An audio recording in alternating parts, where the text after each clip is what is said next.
ನಮಸ್ಕಾರ. ಎಲ್ಲರಿಗೂ your class your future YouTube ಚಾನಲ್ಗೆ ಸ್ವಾಗತ.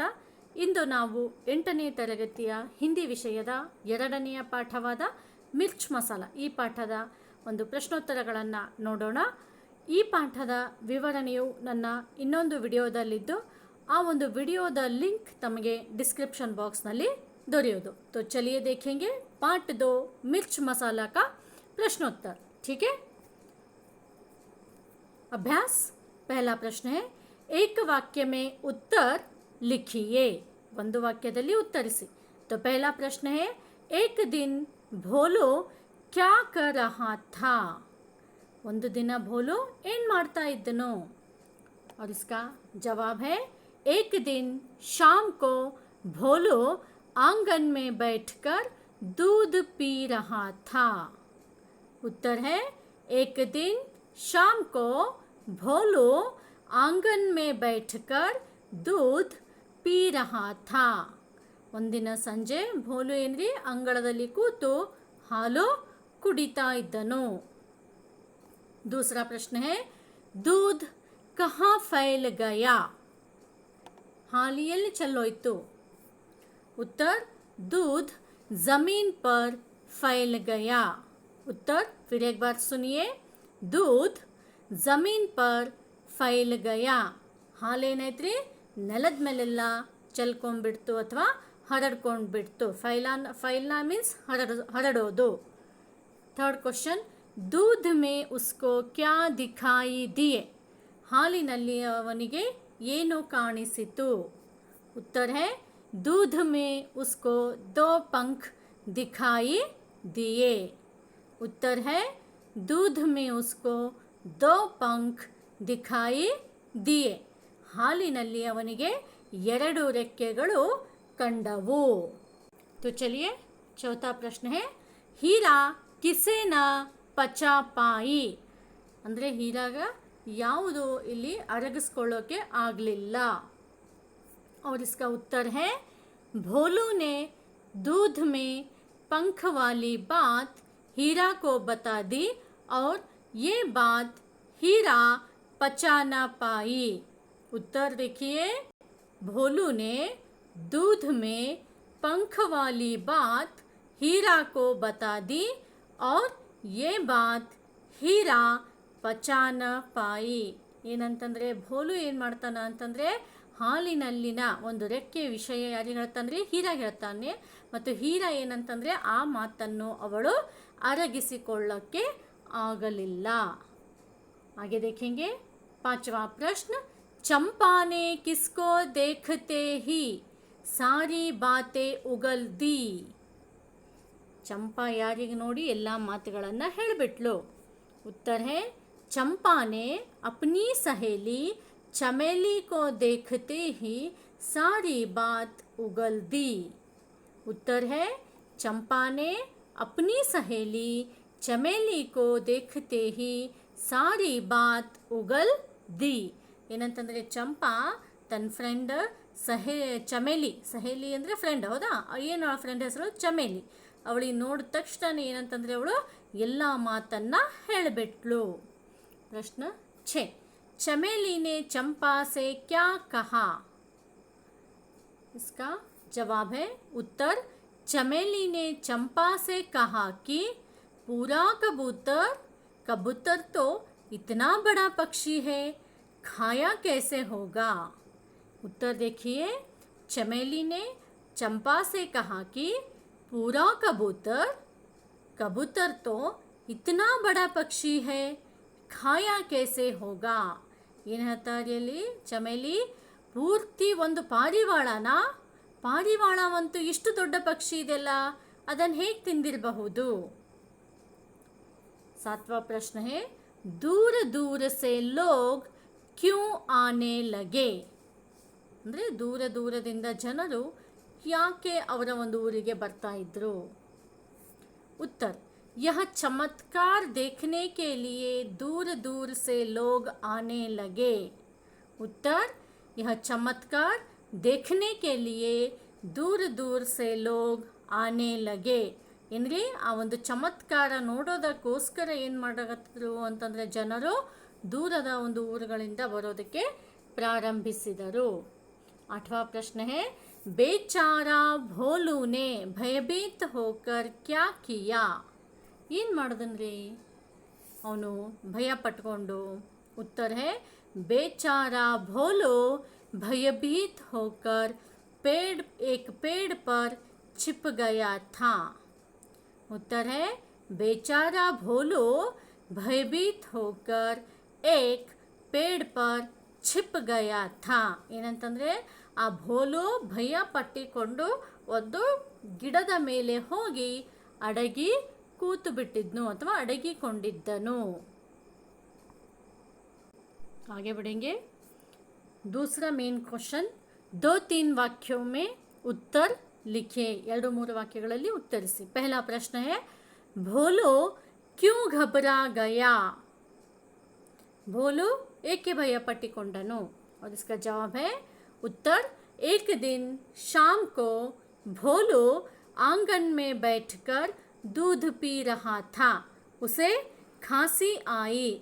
दूध का लोटा लुढ़क गया तथा थोड़ा सा दूध मुंह से निकलकर जमीन पर फैल गया. फैले दूध में उसको 2 पंख दिखाई दिए. वह घबरा गया. उत्तर है, एक दिन शाम को भोलू आंगन में बैठकर दूध पी रहा था. उसे खांसी आई.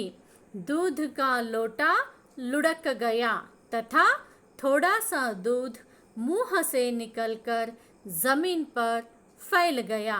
फैले दूध में उसको 2 पंख दिखाई दिए. वह घबरा गया. ಏನ್ರಿ, ಒಂದಿನ ಭೋಲು ಸಂಜೆ ಹೊತ್ತಲ್ಲಿ ಅಂಗಳದಲ್ಲಿ ಕೂತು ಹಾಲು ಕುಡಿತಾ ಇದ್ದನೋ. ಅವನಿಗೇನಾಯಿತು, ಒಮ್ಮೆ ಸಡನ್ನಾಗಿ ಕೆಮ್ಮು ಬಂದ್ಬಿಡ್ತು. ಆ ಕೆಮ್ಮಿನಿಂದಾಗಿ ಅವನ ಕೈಯಲ್ಲಿದ್ದಂಥ ಹಾಲಿನ ಒಂದು ಲೋಟ ಕೆಳಗಡೆ ಬಿದ್ದುಬಿಡ್ತು. ಅಷ್ಟೇ ಅಲ್ಲದೆ ಆ ಲೋಟದಲ್ಲಿದ್ದಂಥ ಹಾಲು ಆ ಒಂದು ನೆಲದ ಮೇಲೆಲ್ಲ ಹರಡ್ಕೊಂಡು ಬಿಡ್ತು. ಅದರ ಜೊತೆಗೆ ಅವನೇನು ಹಾಲು ಕುಡಿತಾ ಇದ್ದನಲ್ಲ, ಬಾಯಲ್ಲಿದ್ದಂತಹ ಒಂದು ಸ್ವಲ್ಪ ಪ್ರಮಾಣದ ಹಾಲು ಅದು ಕೂಡ ನೆಲದ ಮೇಲೆ ಚೆಲ್ಲಿಬಿಡ್ತು. ಆ ಚೆಲ್ಲಿದಂತಹ ಹಾಲಿನಲ್ಲಿ ಅವನೇನು ಅಂತಂದರೆ 2 ರೆಕ್ಕೆಗಳನ್ನು ಕಂಡನು. ಹೀಗಾಗಿ ಅವನು ಭಯ ಪಟ್ಟಿಕೊಂಡನು. ಹಾಗೆ ಕ್ವಶನ್ ನಂಬರ್ 2, हीरा ने चंपा से क्या कहा. हीरा चंपाಗೆ ಏನು ಹೇಳ್ತಾಳೆ. और इसका जवाब है, हीरा ने चंपा से कहा, एक राज की बात है. जानती हो आज क्या हुआ. उनके मुंह से कबूतर के पंख निकले, वो भी बहुत सारे. मुझे तो चिंता हो रही है, पर किसी से मत कहना. उत्तर, हीरा ने चंपा से कहा, एक राज की बात है. जानती हो आज क्या हुआ. उनके मुंह से कबूतर के पंख निकले, वो भी बहुत सारे. मुझे तो चिंता हो रही है, पर किसी से मत कहना. ಹೀರಾ ಏನು ಹೇಳ್ತಾರೆ ಚಂಪಾಗ, ಇವತ್ತೇನಾಯಿತು, ಅವರಿಗೆ ಕೆಮ್ಮು ಬಂದುಬಿಡ್ತು. ಆ ಕೆಮ್ಮಿನ ಜೊತೆಗೆ ಏನಂತಂದರೆ ಹಾಲು ಚೆಲ್ಲಿದಾಗ ಏನಾಗ್ಬಿಡ್ತು ಅಂತಂದರೆ ಅವರ ಒಂದು ಬಾಯಿಂದ ಏನು ಬಂದು ರೀ, ಪಾರಿವಾಳದ ರೆಕ್ಕೆಗಳು ಹೊರಗೆ ಬಂದು, ಅದು ಕೂಡ ಬಹಳಷ್ಟು ಹೊರಗೆ ಬಂದು. ಸೊ ಇದರಿಂದ ನನಗೆ ತುಂಬ ಚಿಂತೆ ಆಗ್ತಾ ಇದೆ, ಆದರೆ ಪ್ಲೀಸ್ ನೀನು ಇದನ್ನು ಯಾರಿಗೂ ಹೇಳಬೇಡ. ಹಾಗೆ देखेंगे क्वेश्चन नंबर 3, चमेली से चंपा ने भोलू के बारे में क्या कहा.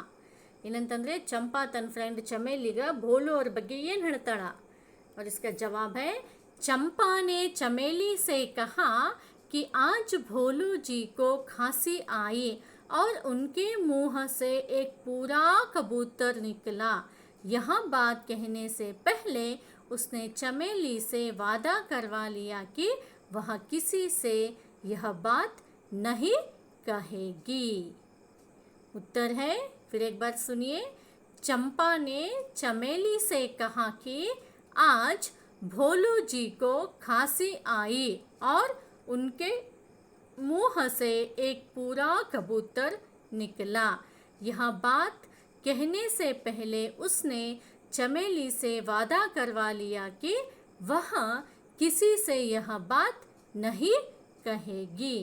ಚಂಪಾ ತನ್ನ ಫ್ರೆಂಡ್ ಚಮೇಲಿಗೆ ಏನು ಹೇಳ್ತಾಳ್ರಿ ಭೋಲುನ ಬಗ್ಗೆ ಅಂತಂದ್ರೆ ಇವತ್ತ ಅವರಿಗೆ ಕೆಮ್ಮು ಬತ್ತು. ಆ ಕೆಮ್ಮಿನ ಜೊತೆಗೆ ಏನಾಯಿತು ಅಂತಂದರೆ ಅವರ ಒಂದು ಬಾಯಿಂದ ಇಡೀ ಒಂದು ಪಾರಿವಾಳನೇ ಹೊರಗೆ ಬಂದುಬಿಡ್ತು. ಮತ್ತು ಇದೆಲ್ಲ ಹೇಳೋಕ್ಕಿಂತ ಮೊದಲು ಅವಳು ಏನು ಮಾಡ್ತಾಳೆ ಅಂತಂದರೆ ಈ ಮಾತನ್ನು ನೀನು ಯಾರಿಗೂ ಹೇಳಬೇಡ ಅಂಥೇಳಿ ಚಮೇಲಿ ಕಡೆಯಿಂದ ಅವಳು ಪ್ರಾಮಿಸನ್ನು ತಗೊಂಡಿರ್ತಾಳೆ. ಚೌಥಾ ಪ್ರಶ್ನೆ, ಶಾಮ್ ತಕ್ ಗಾಂವ್ ಮೇ ಕೌನ್ ಸಿ ಖಬರ್ ಫೈಲ್ ಗೈ. ಸಂಜೆ ಒಳಗಾಗಿ ಊರಿನಲ್ಲಿ ಯಾವ ಒಂದು ಸುದ್ದಿ ಹರಡಿತು. उत्तर है शाम तक गांव में खबर फैल गई कि भोलू के मुंह से झुंड के झुंड कबूतर, कौवे, गोरैये, मुर्गे, यहाँ तक कि कई आकार के रंगीन पक्षी, विदेशों के पक्षी भी निकल रहे हैं और इन पक्षियों से आकाश भर गया है. उत्तर है शाम तक गांव में खबर फैल गई कि भोलू के मुंह से झुंड के झुंड कबूतर, कौवे, गोरैये, मुर्गे, यहाँ तक कि कई आकार के रंगीन पक्षी, विदेशों के पक्षी भी निकल रहे हैं और इन पक्षियों से आकाश भर गया है. ಏನು ಸುದ್ದಿ ಹರಡುತ್ರಿ ಊರಲ್ಲೆಲ್ಲ ಸಂಜೆವರೆಗೂ ಅಂತಂದರೆ ಭೋಲು ಅವರ ಒಂದು ಬಾಯಿಂದ ಗುಂಪು ಗುಂಪಾಗಿ ಪಾರಿವಾಳ, ಕಾಗೆಗಳು, ಗುಬ್ಬಿಗಳು, ಕೋಳಿಗಳು ಹೊರಬರ್ತಾ ಇದ್ದಾವ. ಅಷ್ಟೇ ಅಲ್ಲ, ಬಣ್ಣ ಬಣ್ಣದ ಒಂದು ಪಕ್ಷಿಗಳು, ವಿದೇಶದ ಒಂದು ಪಕ್ಷಿಗಳು ಕೂಡ ಬಾಯಿಂದ ಹೊರಬರ್ತಿದ್ದು ಆ ಒಂದು ಪಕ್ಷಿಗಳು ಏನು, ಆ ಒಂದು ಪಕ್ಷಿಗಳಿಂದ ಏನು ಅಂತಂದರೆ ಇಡೀ ಆಕಾಶವೇ ತುಂಬಿಕೊಂಡಿದೆ. चलिए क्वेश्चन नंबर 3. विलोम शब्द लिखिए. विलोम मीन्स अपोजिट. जमीन एक उदाहरण है, जमीन आसमान. ओके. और पहला है जाना आना, बहुत कम, विश्वास अविश्वास, बड़ा छोटा, गांव शहर, विदेश देश. ठीक है, तो ये हो गए इसके विलोम शब्द. जमीन आसमान, जाना आना, बहुत कम, विश्वास अविश्वास, बड़ा छोटा, गांव शहर, विदेश देश. नेक्स्ट, अन्य वचन रूप लिखिए. ओके, वचन रूप लिखना है. उदाहरण के लिए देखिए, दिन दिन, पंख पंख, घर घर ही आएगा, पेट पेट ही आएगा, लोग लोग, कबूतर कबूतर, पक्षी पक्षियाँ, पेड़ पेड़, गांव गांव. इधर और एक उदाहरण है, कौवा कौवे, कौवा कौवे. पहला है गोरैया गोरैये, मुर्गा मुर्गे, बेचारा बेचारे, वादा वादे. सूचना, कुछ शब्द सदैव एक वचन में प्रयुक्त होते हैं. ಅಂದರೆ ಕೆಲವೊಂದು ಶಬ್ದಗಳು ಯಾವಾಗಲೂ ಏಕವಚನನೇ ಇರ್ತಾವಂತೆ. जैसे कि उदाहरण के लिए पानी, वायु, अग्नि, भूमि, आकाश आदि. ठीक है, हम इन्हें क्या देखेंगे, एक वचन में ही हम इन्हें देखते हैं. आगे देखेंगे क्वेश्चन नंबर 5. रिक्त स्थानों की पूर्ति कीजिए. ಅಂದರೆ ಬಿಟ್ಟ ಸ್ಥಳಗಳನ್ನು ತುಂಬೋದು. भोलू ने अपनी पत्नी डैश से कहा. कौन थी जी भोलू की पत्नी, याद इधरे उन्हें हेಳ್ತಿ, हीरा. करेक्ट. भोलू ने अपनी पत्नी हीरा से कहा. सेकेंड वन, भोलू ने डैश में पंख की बात बता दी. भोलू ने किसमें पंख की बात बता दी. भोलू ಯಾವುದರಲ್ಲಿ ಒಂದು ರೆಕ್ಕೆಯ ವಿಷಯ ಹೇಳ್ಬಿಟ್ಟಂದ್ರಿ, दूध. करेक्ट. भोलू ने दूध में पंख की बात बता दी. थर्ड वन है, हीरा का पेट डैश लगा.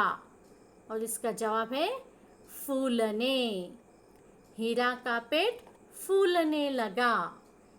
फोर्थ क्वेश्चन है, लोग बात का डैश बना देंगे. क्या बना देंगे, चलिए देखेंगे, बतंगड़. लोग बात का बतंगड़ बना देंगे. फिफ्थ है, चंपा ने अपनी सहेली डैश से सारी बात उगल दी. कौन थी चंपा की सहेली, चमेली. करेक्ट. चंपा ने अपनी सहेली चमेली से सारी बात उगल दी।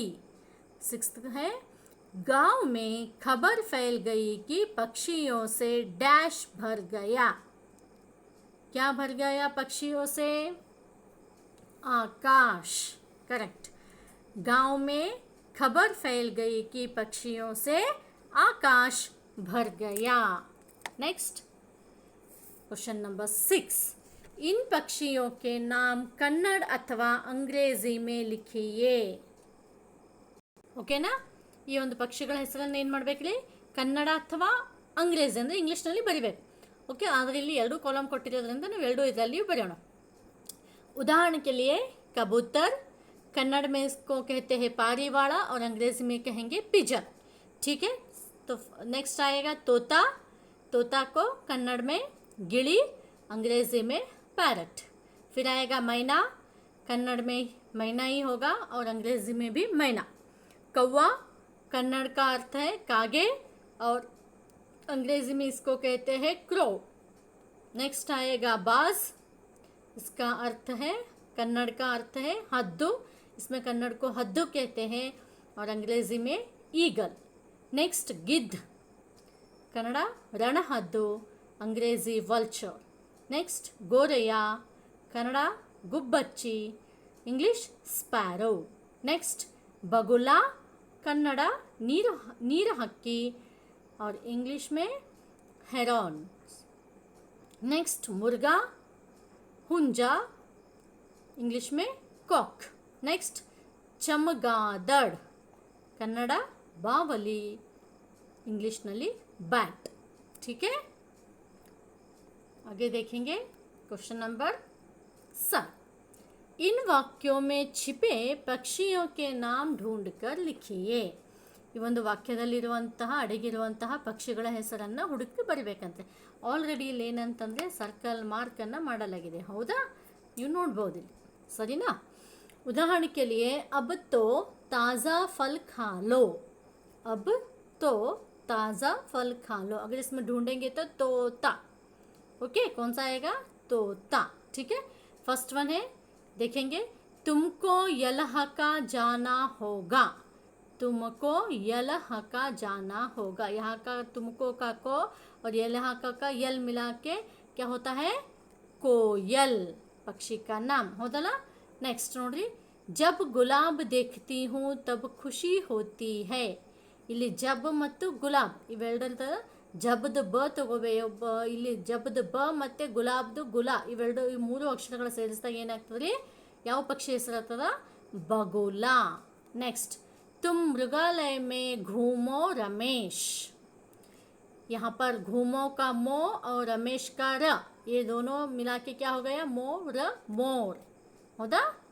तो चलिए आगे देखेंगे. निवास स्थानों को जानिए. निवास स्थानों को यहाँ पर हमें सिर्फ जान लेना है, कुछ करना नहीं है. सिर्फ हमें पढ़ना है, समझना है कि कौन कहाँ पे रहता है. ಹೌದಾ? ಇಲ್ಲಿ ಯಾರು ಎಲ್ಲಿ ಇರ್ತಾರ, ಅವುಗಳ ಒಂದು ವಾಸಸ್ಥಳ ಯಾವುದು ಅಂತ ಅನ್ನೋದನ್ನು ನಾವಿಲ್ಲಿ ನೋಡೋಣ. आदमी, घर, मकान. आदमी का निवास स्थान क्या है जी? घर, मकान. पक्षी, पक्षी कहाँ पर रहते हैं? घोंसला. जहाँ पर पक्षी रहते हैं ना, उसको क्या कहता है? घोंसला. आगे थर्ड वन है बकरी. बकरी कहाँ पर रहती है? बाड़ में रहती है. बकरी, बाड़. चौथा है घोड़ा. घोड़ा कहाँ पर रहता है? अस्तबल या फिर घुड़साल. होगा? घोड़ा कहाँ पर रहता है? अस्तबल अथवा घुड़साल. चूहा. चूहा कहाँ पर रहता है? ऑफ कोर्स बिल में. चूहा, बिल. सांप. सांप कहाँ पर रहता है? बाम्बी. सिम्हा. सिम्हा कहाँ पर रहता है जी? गुफा. सिम्हा, गुफा. आदमी, घर, मकान, पक्षी, घोंसला, बकरी, बाड़, घोड़ा, अस्तबल, घुड़साल, चूहा, बिल, सांप, बाम्बी, सिम, गुफा. नेक्स्ट क्वेश्चन नंबर 9, सार्थक वाक्य बनाइए. यानी कि यहाँ पर है क्या है? जो वाक्य है वो उसके जो शब्द है उसको अदला बदली कर दिया है, हमें उसको क्रम से जोड़कर एक सही वाक्य, सार्थक वाಕ್ಯ हमें बनाना है. ಹೌದಾ? ಇಲ್ಲಿ ನಾವೇನು ಮಾಡಬೇಕ್ರಿ, ಸೆಂಟೆನ್ಸ್ ಈ ಒಂದು ವರ್ಡ್ಸ್ಗಳನ್ನು ಕರೆಕ್ಟಾಗಿ ಪ್ರಾಪರ್ ಆರ್ಡರ್ನಲ್ಲಿ ಅರೇಂಜ್ ಮಾಡಿ ಒಂದು ಪ್ರಾಪರ್ ಮೀನಿಂಗ್ ಕೊಡುವಂಥ ಒಂದು ಸೆಂಟೆನ್ಸನ್ನು ನಾವಿಲ್ಲಿ ಫ್ರೇಮ್ ಮಾಡಬೇಕು. ಓಕೆನಾ? ಪಹला है कहूँगी कसम नहीं से किसी से, और इसका जवाब है कसम से किसी से नहीं कहूँगी. कसम से किसी से नहीं कहूँगी. सेकेंड वन, गया न से रहा चंपा, और इसको हम जोड़ेंगे तो क्या बन जाएगा, ये चंपा से रहा न गया. चंपा से रहा न गया. थर्ड वन, आई खांसी को भोलू जी. आई खांसी को भोलू जी, और इसका सार्थक वाक्य होता है भोलू को खांसी आई. सॉरी, यहाँ पर जी लगना था. भोलू जी को खांसी आई. नेक्स्ट, आने लोग चमत्कार यह देखने लगे. यह चमत्कार देखने लोग आने लगे. चलिए नेक्स्ट, क्वेश्चन नंबर 10, इनके चलने का तरीका बताइए. ಇವುಗಳು ಹೆಂಗೆ ನಡೀತಾವ ಅನ್ನೋದು ಬರೀಬೇಕ್ರಿ. यहाँ पर ब्रैकेट में कुछ शब्द दिए गए हैं, फुदक, भाग, रेंग, तैर, उड़. तो इन्हीं शब्दों को चुनकर हमें यहाँ पर लिखना है. उदाहरण के लिए, आदमी ज़मीन पर चलते हैं, है ना. हम आदमी लोग हम कैसे चलते हैं, ज़मीन पर चलते हैं. ठीक है, आगे है देखिए. पहला है मछली पानी में डैश है. क्या करते हैं मछली पानी में, तैरते हैं. मछली पानी में तैरते हैं. सेकेंड वन, सांप जमीन पर डैश है. क्या करता है, रेंगते हैं. करेक्ट, सांप जमीन पर रेंगते हैं. थर्ड वन, जानवर चार पैरों से डैश है. क्या करते हैं, जानवर चार पैरों से भागते हैं. जानवर चार पैरों से भागते हैं. नेक्स्ट, फोर्थ वन, पक्षी पंखों के सहारे डैश है. क्या करते हैं पक्षी पंखों के सहारे, अगर तुम्हें पंख होते तो क्या करते, उड़ते हैं ना. पक्षी भी वैसे ही करते हैं, पक्षी पंखों के सहारे उड़ते हैं. फिफ्थ वन, मेंढक डैश हुए आगे बढ़ते. मेंढक फुदकते हुए आगे बढ़ते हैं. ओके. नेक्स्ट, क्वेश्चन नंबर 11, देखे आप कोयल के बारे में कितना जानते हैं. ನಮ್ಗೆ ಎಷ್ಟು ಗೊತ್ತಿದೆ ರೀ, ಕೋಯಲ್ ಅಂದರೆ ಕೋಗಿಲೆ, ಹೌದಾ. ಸೊ ಅದ್ರ ಬಗ್ಗೆ ನಮ್ಗೆ ಎಷ್ಟು ಗೊತ್ತಿದೆ, चलिए देखेंगे. कोयल एक डैश है. क्या है कोयल, पक्षी है. कोयल एक पक्षी है. उसका रंग डैश होता है, काला. उसका रंग काला होता है. वह डैश जैसे ही दिखाई देती है. कोयल किसके जैसे दिखाई देती है, कौवे के जैसे. वह कौवे के जैसे ही दिखाई देती है. वह मीठे स्वर से डैश है. क्या करती है वह, मीठे स्वर से गाती है. वह केवल डैश ऋतु में गाती है. वह केवल वसंत ऋतु में गाती है. वह अपने डैश कौवे के घोंसलों में देती है. क्या देती है वह कौवे के घोंसले में, अंडे देती है. केवल डैश से हम कोयल तथा कौवे में अंतर कर सकते हैं. किसके ज़रिए, उसके ध्वनि या स्वर से हम कोयल तथा कौवे के अंतर कर सकते हैं, कौवे में. ठीक है. नेक्स्ट, भाषा ज्ञान. यहाँ पर भाषा ज्ञान में हमें संज्ञा दी गई है. तो चलिए देखेंगे, जानेंगे संज्ञा के बारे में. इन वाक्यों को पढ़िए और रेखांकित शब्दों की ओर ध्यान दीजिए. ರೇಖಾಂಕಿತ ಅಂದರೆ ಅಂಡರ್ಲೈನ್ ಮಾಡಿದಂಥ ಒಂದು ಶಬ್ದಗಳ ಕಡೆಗೆ, ವರ್ಡ್ಸ್ ಕಡೆಗೆ ನಾವೇನು ಮಾಡಬೇಕು, ಹೆಚ್ಚಿನ ಒಂದು ಲಕ್ಷ್ಯವನ್ನು ಕೊಡಬೇಕು. पहला है, एक दिन भोलू आंगन में बैठा था. यहाँ पर भोलू और आंगन ये दोनों रेखांकित शब्द हैं. सेकेंड वन, उसकी पत्नी का नाम हीरा था. ओके, यहाँ पर पत्नी और हीरा ये दोनों रेखांकित है. थर्ड वन, हीरा को चिंता हो रही थी. यहाँ पर हीरा और चिंता दोनों रेखांकित है। चौथा, दूध का लोटा लुढ़क गया, यहाँ पर दूध और लोटा ये दोनों रेखांकित है। फिफ्थ वन, गांव में खबर फैल गई, गांव और खबर ये दोनों अंडरलाइंड है। सिक्स्थ वन, भोलू की घबराहट देखकर लोगों को समझ आया, यहाँ पर भोलू और घबराहट दोनों रेखांकित शब्द है। ठीक है, ऊपर युक्त वाक्यों में रेखांकित शब्द किसी व्यक्ति, वस्तु, स्थान तथा भाव का परिचय दे रहे हैं। यहाँ पर जो भी हमने देखा रेखांकित शब्द भोलू, आंगन, पत्नी, हीरा, चिंता, दूध, लोटा, गांव, खबर, भोलू, घबराहट, ये सभी क्या है, किसी व्यक्ति, वस्तु, स्थान तथा भाव का परिचय हमें दे रहे हैं। तो संज्ञा क्या है जी, किसी व्यक्ति, वस्तु, स्थान तथा भाव के नाम को ही हम संज्ञा कहते हैं। तो संज्ञा में कितने भेद है, कुल मिलाकर संज्ञा में 5 भेद है। कौन से है वो, व्यक्तिवाचक संज्ञा, जातिवाचक संज्ञा, भाववाचक संज्ञा, समूहवाचक संज्ञा और द्रव्यवाचक संज्ञा। चलिए आगे बढ़ेंगे, उदाहरण देखेंगे। यहाँ पर व्यक्तिवाचक संज्ञा के कुछ उदाहरण हैं, भोलू, हीरा, कबूतर, भारत, यमुना, हिमालय आदि। ठीक है, जातिवाचक संज्ञा में पत्नी, पक्षी, गांव, देश, नदी आदि। भाववाचक संज्ञा में है चिंता, घबराहट, अच्छाई, बुराई, मिठास आदि। समूहवाचक संज्ञा में सेना, दल, झुंड, गण, गुच्छ आदि। द्रव्यवाचक संज्ञा में सोना, चांदी, लोहा, तांबा आदि। ये सभी उदाहरण हैं जी इन संज्ञाओं के। ठीक है, कुछ अन्य उदाहरण हम देखेंगे। पहला है दीपक, प्रिया, नित्या सब बचपन के दोस्त है, पहला है। दूसरा है ये एक ही विद्यालय के छात्र है। थर्ड वन है इन सब में गहरी मित्रता है। फोर्थ वन है इन्हें पुस्तक से प्रेम है। फिफ्थ वन है देश की सेना हमेशा तैयार रहती है। सिक्स्थ वन है तांबे के लोटे का पानी सेहतमंद होता है। तो यहाँ पर हम इसी में से ही संज्ञाओं को लेकर उनको विभाजित करेंगे।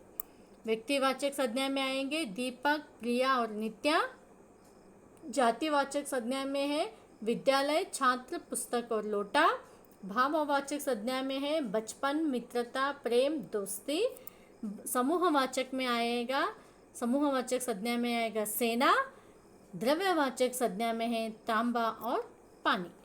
नेक्स्ट, मुहावरा, सेकेंड वन। भाषा ज्ञान में देखेंगे हम मुहावरा। सामान्य अर्थ के बदले विशेष अर्थ देने वाले वाक्यांश मुहावरा कहलाते हैं। यानी कि हम जो सामान्य एक अर्थ में हम जो बोलते हैं ना, उससे थोड़े विशेष वाले अर्थ को लेकर हमें वह बात कहना, उसे ही हम मुहावरा कहते हैं। ठीक है, तो मुहावरे का अर्थ समझिए। पहला है राई का पहाड़ बनाना, यह एक मुहावरा है। तो इसका मतलब है छोटी सी बात को बड़ा बताना। ठीक है।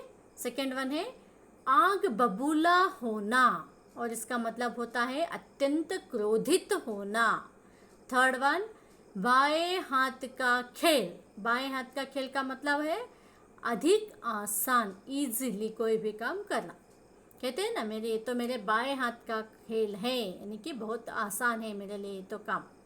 चौथा है बालों से तेल निकालना। बालों से तेल निकालना मतलब असाध्य को साध्य बनाना, मीन्स जो काम नहीं हो सकता उसे भी कर देना।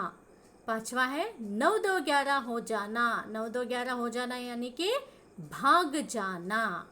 सिक्स्थ वन है बात का बतंगड़ बनाना। बात का बतंगड़ बनाना यानी कि बात को बड़ा चढ़ाकर बोलना। ठीक है, तो ये क्या हो गए मुहावरे और उनके अर्थ हो गए। अध्ययन संकेत में देखिए छात्रों से विभिन्न पक्षियों के चित्र इकट्ठा करवाए तथा उनके बारे में 2-2 वाक्य लिखवाए। क्या करना है आप सभी को, विभिन्न एक पक्षियों के जो चित्र आपको मिलेंगे आपके पुरानी किताबों में या फिर न्यूज़पेपर्स में, मैगजीन्स में, आपको कहीं पर भी मिल सकते हैं।